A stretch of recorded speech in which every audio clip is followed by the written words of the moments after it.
In today's video, I'll be showing you how to understand the profit and loss section of your portfolio using the Selfwealth platform. Let's start by logging into your Selfwealth account. Click on the My Portfolio tab located at the top of the navigation panel. Look for the profit/loss column to the right of your holdings. The first number you'll see here is the overall profit/loss in dollar value. The number in brackets represents the overall profit/loss in percentage value. If the numbers are displayed in red, it indicates that you've lost money on your investment. If they're displayed in green, it indicates a profit. At the bottom of the table, you'll find the combined profit/loss of all of your investments.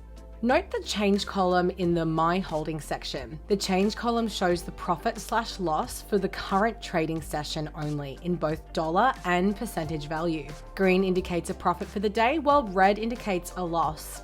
These numbers are based on the previous day's closing price for that stock. To view the closing price of a stock, click on the stock ticker code under the code column. This will open the stock analysis section. And that's it! You now know how to read gains and losses on the Selfwealth platform.